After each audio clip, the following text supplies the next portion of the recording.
Hair and आज हम करने वाले हैं अपने क्लास 10 ज्योग्राफी का चैप्टर दैट इज एग्रीकल्चर। ठीक है, एग्रीकल्चर मतलब क्या होता है? Agri plus culture. ऐसे बहुत सारे कल्चर्स होते हैं बट हम यहाँ पे पढ़ने वाले हैं एग्रीकल्चर, जिसका मतलब क्या होता है? खेती करना, अपने खाने के लिए अनाज उगाना। अब सिर्फ खाने के लिए नहीं होता, इंडस्ट्रीज के लिए उगाना, और हर एक क्रॉप, ठीक है, जो हम खेती से करते हैं, यानी कि जो भी क्रॉप हम अपनी फसल जो लेते हैं एक लैंड से लेते हैं, वो प्रैक्टिस हमारी एग्रीकल्चर होती है। अब देखो, इंडिया के अंदर एग्रीकल्चर हम कभी से करते आ रहे हैं, है ना। जो स्टार्टिंग के जो थे वो पूरा इंडिया खेती करता था। आज के टाइम पे भी 2/3 पॉपुलेशन हमारी इंडिया की एग्रीकल्चर में लगी हुई है। ठीक है, प्राइमरी सेक्टर है। तो एग्रीकल्चर की डेफिनेशन क्या होगी कि वो प्राइमरी एक्टिविटी जो हमारी जितने भी हम खाने की चीजें यूज करते हैं, जितने भी हम खाते हैं, वो उन सब चीजों को प्रोड्यूस करता है, दैट इज आवर एग्रीकल्चर। ठीक है, अब हम बात करते हैं इसके टाइप्स की। अब ये होती है हमारी दो टाइप्स की। Very first is subsistence farming and commercial farming. देखो भाई, सबसिस्टेंस का मतलब क्या होता है? अपना गुजारा करना, यानी कि सिर्फ अपने लिए खाने का करना। दैट इज सिर्फ अपने खाने के लिए प्रोड्यूस करना, मतलब अपनी और अपनी फैमिली के लिए जो प्रोड्यूस करेगा एक किसान। अब वो किसकी हेल्प लेगा? अपने फैमिली मेंबर्स की हेल्प लेगा, और जो भी चीजें उसके पास अवेलेबल होगी उन्हीं का यूज करके वो अपनी खेती करेगा। तो अब देखो भाई, सब्सिस्टेंस फार्मिंग यानी कि सिर्फ अपने गुजारे के लिए, एक लिविंग के लिए जो खेती की जाती है, जो फार्मिंग की जाती है, उसे हम कहते हैं सब्सिस्टेंस फार्मिंग। अब ये भी हमारी दो टाइप्स की होती है, इंटेंसिव एंड प्रिमिटिव फार्मिंग। देखो भाई, सबसे पहले प्रिमिटिव। प्रिमिटिव का मतलब क्या होता है? जो पुराने टाइम का है ना, प्रिमिटिव, पुराना। तो प्रिमिटिव में क्या होता है कि छोटी छोटी लैंड की होती है, छोटी छोटी लैंड के टुकड़े होते हैं, स्मॉल पैचेस ऑफ लैंड। और यहाँ पे अब प्रिमिटिव टाइम की है तो प्रिमिटिव ही टूल्स होंगे। टूल्स यहाँ पे क्या है? जैसे अगर आप खेती कर रहे हो तो खोदने के लिए कोई औजार चाहिए, बीज बोने के लिए कुछ चाहिए, काटने के लिए कुछ चाहिए। अब प्रिमिटिव की बात करें तो खोदेंगे किससे? भाई बैल वगैरह लेके उनसे करेंगे, और उससे भी पुराना हो तो इंसान अपने हाथों से करेगा। ठीक है, अब काटना है तो उसके लिए वो दराती लेंगे। लेकिन आज के टाइम पे क्या है? हर एक चीज के लिए हमारे पास मशीन है, जिसको हम इंटेंसिव फार्मिंग में बताएंगे। अभी के लिए प्रिमिटिव फार्मिंग यानी कि बिल्कुल पुराने टूल्स का यूज करता है। लेबर मतलब उसमें काम कौन करता है? उसी के फैमिली मेंबर्स, और वो टोटली नेचर पे डिपेंडेंट रहते हैं। मतलब ऐसा नहीं है कि उधर बारिश नहीं हो रही तो चलो भाई ट्यूबवेल चलाओ, इरिगेशन के सिस्टम से। इरिगेशन मीन्स खेतों में आर्टिफिशियली पानी देना, बारिश से पानी नहीं आ रहा, या तो आप नहर से ले रहे हो या ट्यूबवेल से ले रहे हो, अंडरग्राउंड वाटर ले रहे हो, दैट इज इरिगेशन। तो ये नेचर पे डिपेंड रहते हैं, बारिश के लिए, सॉइल की फर्टिलिटी के लिए, यानी कि हर चीज पे वो नेचर पे डिपेंडेंट है। अब देखो, इसका दूसरा नाम होता है slash and burn agriculture. Slash and burn, देखो स्लैश होता है राख बन जाना, और बर्न मीन्स जो बचा कुचा होता है, बर्न उसको जला देना, वो वाली एग्रीकल्चर। अब इसमें क्या करते हैं, एक छोटा सा लैंड का हमने पीस लिया, ठीक है भाई, फॉरेस्ट के अंदर गए, उधर के पेड़ को काट दिया, साफ किया उस जमीन को, उसको काट दिया, जो थे उनको जला दिया। अब जो जलने के बाद जो राख होगी वो सॉइल की फर्टिलिटी को बढ़ा देगी, यानी कि उसमें जैसे फर्टिलाइजर्स का काम करेगी, खाद का काम करेगी।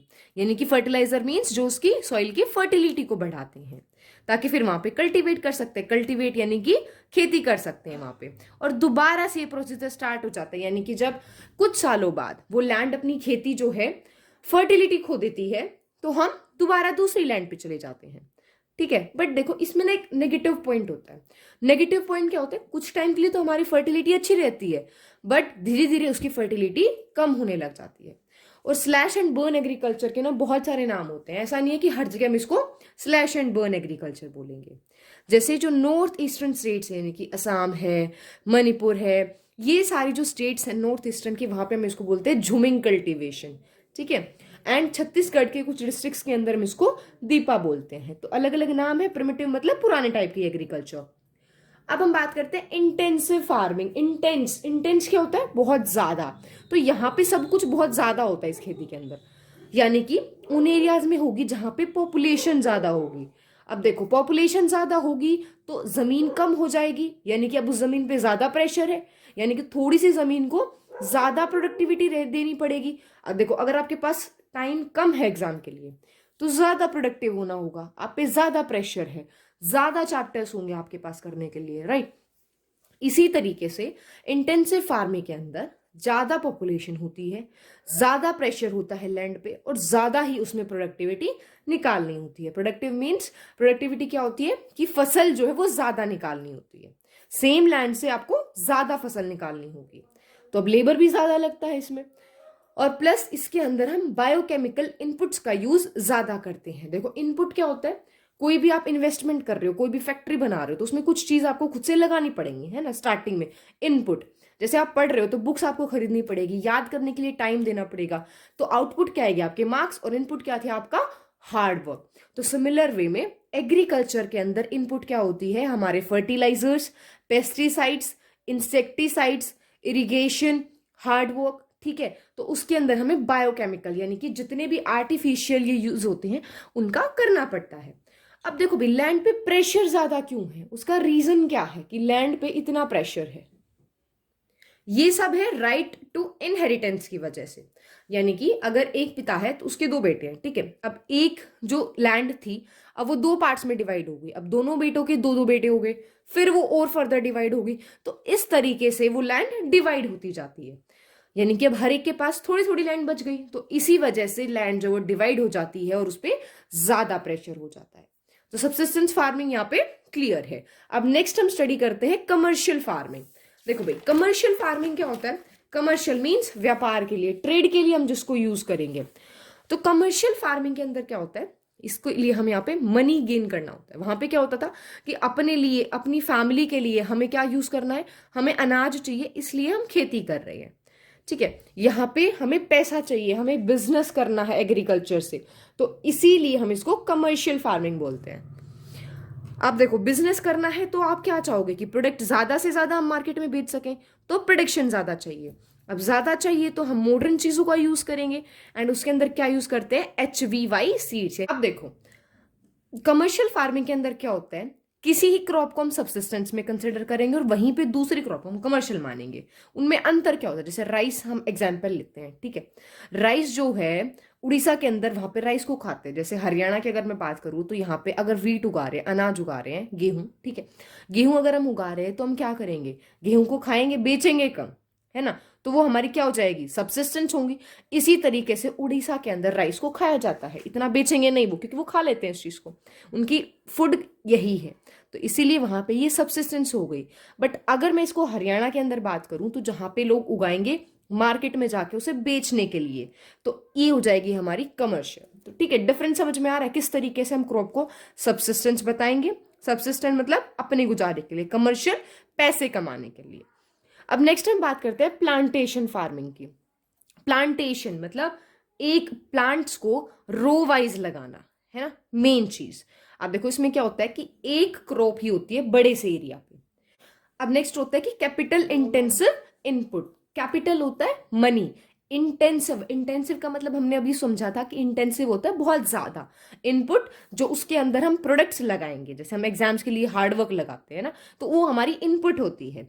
तो यानी कि इसके अंदर जो इनपुट लगाएंगे, यानी कि जिन भी टूल्स का या जो भी फर्टिलाइजर्स हैं, सीड्स हैं, उनमें बहुत पैसा लगता है, यानी कि कैपिटल इंटेंसिव होते हैं। आप देखो, इसके जो प्रोडक्ट्स होते हैं वो अपनी अपनी इंडस्ट्रीज में भेज दिए जाते हैं। मान लो अगर शुगर केन हमने पैदा किया तो वो किस चीज के लिए भेजेंगे, हम शुगर इंडस्ट्रीज में। गन्ने उगा रहे हैं तो चीनी की इंडस्ट्री में भेजेंगे हम उसको।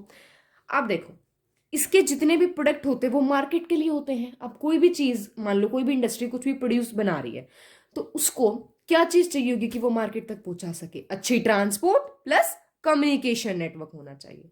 और इसके एग्जाम्पल में क्या डाल सकते हैं, टी है, कॉफी है, शुगर केन, बनाना एक्सेट्रा, मतलब एक क्रॉप बड़े से एरिया पे। Now the next topic is cropping pattern.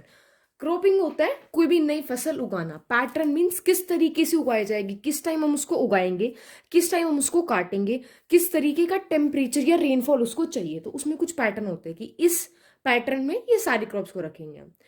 तो इसके तीन होते हैं, रबी, खरीफ एंड ज़ैद। अब देखो, रबी जो होता है वो विंटर सीजन के अंदर होता है, यानी कि इस फसल को हम बोएंगे कब, अक्टूबर से दिसंबर के मंथ में हम इसको बो देंगे। और अब देखो, अगर इसको हम ठंड में बो रहे हैं तो हम इसको गर्मियों में काटेंगे, है ना, तो अप्रैल से जून में इसकी हार्वेस्टिंग होती है। और इसके एग्जाम्पल्स वीट, बार्ली, ग्राम, मस्टर्ड। जैसे देखो, वीट का ना जो गेहूं है उसका हर किसी को याद रहता है कि इसकी कटाई गर्मियों के टाइम पे होता है। गर्मियों के टाइम पे अगर हम इसको काट रहे हैं तो उगाया कब होगा, सर्दियों के टाइम पे। और कहाँ कहाँ पे होता है? पंजाब, हरियाणा, हिमाचल प्रदेश, उत्तर प्रदेश, इन जगहों पर होता है। अब देखो इसमें किस चीज का इंपॉर्टेंट रोल रहता है? एक तो ग्रीन रेवोल्यूशन का रहा, यानी कि जिस टाइम पे हमें पता है ग्रीन रेवोल्यूशन किस लिए था? ग्रेन्स का रेवोल्यूशन। रेवोल्यूशन मतलब बहुत ज्यादा अमाउंट में, यानी कि उस टाइम पर क्या हुआ था कि इंडिया के अंदर अनाज उगाने के लिए, बेसिकली गेहूं को ज्यादा उगाने के लिए काफी सारी टेक्नोलॉजीज का यूज किया गया था। तो उसमें वीट को ज्यादा इंपॉर्टेंस दी गई, तो आज इसीलिए हम ज्यादा वीट उगाते हैं। आप देखो बारिश भी चाहिए होती है इसके लिए, तो इसमें वेस्टर्न टेम्परेट साइक्लोन्स जो होते हैं, यानी कि वेस्टर्न रीजन से जो टेम्परेट साइक्लोन्स उठते हैं, उनकी वजह से बारिश होती है हल्की फुल्की, यानी कि जो अक्टूबर ठंड में जो बारिश होती है थोड़ी बहुत, उसमें इसका बहुत बड़ा रोल होता है। अब नेक्स्ट होता है खरीफ। खरीफ जो होती है हम समर क्रॉप होती है, यानी कि हम इसको कब उगाएंगे? जब बारिश आ जाएगी, यानी कि समर्स के टाइम पे। तो जैसे ही बारिश आएगी हम इसको उगा देंगे खेती को, और इसको काटते कब है? सितंबर अक्टूबर में, क्योंकि वहां पे हमें दूसरी फसल बोनी है। ठीक है। और एग्जाम्पल इसकी पैडी, मेज, ज्वार और बाजरा। पैडी यानी कि राइस। जैसे जब बारिश होती है तभी तो हम चावल की खेती करते हैं, क्योंकि उसमें ज्यादा पानी चाहिए होता है। अब ज्यादा पानी वाला चाहिए होता है तो कौन से इसके इलाके होंगे? असम है, वेस्ट बंगाल, तमिलनाडु। ठीक है। अब देखो भाई, वेस्ट बंगाल, उड़ीसा और असम, जो पैडी क्रॉप यानी कि राइस है, उसकी 3 क्रॉप्स उगाई जाती हैं एक साल में। मतलब पैडी जो है, राइस देखो तो बहुत ज्यादा टाइप्स के राइस होते हैं, तो यहाँ पे 3 टाइप्स की जो राइस है वो एक साल के अंदर उगाए जाते हैं। मतलब 3 बार खेती होगी, एक बार बोया काटा, फिर दोबारा बोया, फिर काटा, इस तरीके से। और इसके अलग अलग नाम है, जैसे वेस्ट बंगाल में इसको ओस कहेंगे, उड़ीसा में इसको अमन कहेंगे, और असम में इसको बोरो कहेंगे। अब देखो भाई, इन दोनों के बीच में ना कुछ टाइम पीरियड होता है कि आपकी जो खेत है वो खाली है, तो उस टाइम पे क्या होता है? उस सीजन को बोलते हैं ज़ईद, यानी कि समर और विंटर्स के बीच में जो सीजन होता है वो होता है हमारा ज़ईद। छोटा सा होता है समर्स के टाइम पे, यहाँ पे हम जैसे तरबूज है, खरबूजे हैं, ये सब उगा सकते हैं। ठीक है। तो क्रॉपिंग पैटर्न क्लियर है। एंड फाइनली इस लेक्चर का लास्ट टॉपिक है मेजर क्रॉप्स। अब हम पढ़ेंगे फसलों के बारे में कि किस तरीके से अलग अलग क्रॉप्स इंडिया के अंदर उगाई जाती है, कैसे उनके लिए एनवायरनमेंट चाहिए और कहाँ पर वो उगाई जाते हैं। क्योंकि ऐसा तो नहीं है कि एक क्रॉप आप हर जगह उगा सकते हो, एक क्रॉप का अलग रीजन है तो दूसरी क्रॉप का अलग रीजन है। ठीक है। तो सबसे पहले हम स्टडी करते हैं राइस। इंडिया के अंदर सबसे ज्यादा जो अनाज खाया जाता है वो चावल होता है। मतलब मोस्ट ऑफ पीपल जो इंडिया के हैं वो चावल खाते हैं, तो इसीलिए स्टेपल, देखो स्टेपल और बेवरेज दो तरीके की आएंगी हमारी। स्टेपल होता है जिसको हम खाते हैं, बेवरेज जिसको हम पीते हैं, यानी कि जैसे चाय है, कॉफी है, तो वो बेवरेज क्रॉप्स हैं, और स्टेपल जिसको हम खाएंगे। ठीक है। ये याद रखना, कई बार आ जाता है define any one staple crop. अब राइस है जो खरीफ है, खरीफ मीन्स गर्मियों के टाइम पे, क्योंकि चावल है तो उसको ज्यादा पानी चाहिए, ज्यादा टेम्परेचर चाहिए, क्योंकि गर्मियों के टाइम पे देखो, खरीफ सीजन तुम्हें समझ में आ गया ना, तो तुम सारा खुद बना के लिख सकते हो। अब खरीफ सीजन समर्स के टाइम पे है, रेनफॉल भी होगी, ठीक है, टेम्परेचर भी हाई होगा और ह्यूमिडिटी भी ज्यादा होगी, कि रेनफॉल के टाइम पे ऐसा ही होता है सेम। टेम्परेचर से 25 डिग्री सेल्सियस प्लस चाहिए, ह्यूमिडिटी भी से ज्यादा चाहिए, और ज्यादा रेनफॉल चाहिए। तो रेनफॉल कितनी होनी चाहिए? 100 सेंटीमीटर से ज्यादा। पंजाब, हरियाणा, उत्तर प्रदेश, इनमें हम उगाते हैं। और इंडिया जो है सेकंड लार्जेस्ट प्रोड्यूसर है राइस का पूरे वर्ल्ड के अंदर। ठीक है। अब मान लो वो एरियाज जहां पे कम रेनफॉल होती है, वहां पे हम इसको कैसे करेंगे? वहां पे हम इसको इरिगेशन की मदद से करते हैं। इरिगेशन यानी कि जब हम आर्टिफिशियली खेतों को पानी देते हैं, मतलब नेचुरली बारिश नहीं हो रही है, हम उसको या तो किसी नहर, कैनाल से, ठीक है, ट्यूबवेल से, अंडरग्राउंड वाटर से हम उसको यूज करके उनको पानी दे रहे होते हैं। अब नेक्स्ट इंपॉर्टेंट क्रॉप है हमारी वीट। ठीक है, गेहूं। ये सारे बेसिकली अनाज है, जैसे चावल एक अनाज है, वीट, गेहूं एक अनाज है, तो ये डिफरेंस तुम्हें समझ में आना चाहिए। वीट, अब वीट हमारी एक रबी क्रॉप है। रबी क्रॉप से मतलब विंटर में हम इसको उगाएंगे। ठीक है। टेम्परेचर, जब हम इसको उगा रहे हैं तब टेम्परेचर कम होगा। जब हम इसको काटेंगे, कब काटेंगे? अब इसको गर्मियों में काटेंगे, क्योंकि हमें अगली फसल बोनी है ना, एक साइकिल होती है। तो अब इसको जब काटने के टाइम पे टेम्परेचर ज्यादा चाहिए, तो इसको बारिश भी ज्यादा नहीं चाहिए। तो देखो, रबी क्रॉप है, उगाते समय ठंडक होनी चाहिए, और जब हम इसको काटेंगे तो अच्छी बढ़िया सी सनशाइन होनी चाहिए। ठीक है। रेनफॉल 50 to 70, यानी कि इसको ज्यादा नहीं चाहिए। और एरियाज हो जाएंगे पंजाब, हरियाणा, यूपी एंड बिहार। और मेन जो एरिया होता है गंगा सतलुज प्लेन, यानी कि वो गंगा और सतलुज रिवर जहां से बह के जाती है, वो सॉइल बहुत ही फर्टाइल होती है, और वीट उगाने के लिए, गेहूं के उगाने के लिए बहुत ही अच्छी होती है। ठीक है। 2 क्रॉप्स क्लियर है। Okay, next. अब नेक्स्ट हम बात करते हैं मिलेट्स के बारे में। मिलेट्स क्या होती है? हमारी कोर्स ग्रेन्स।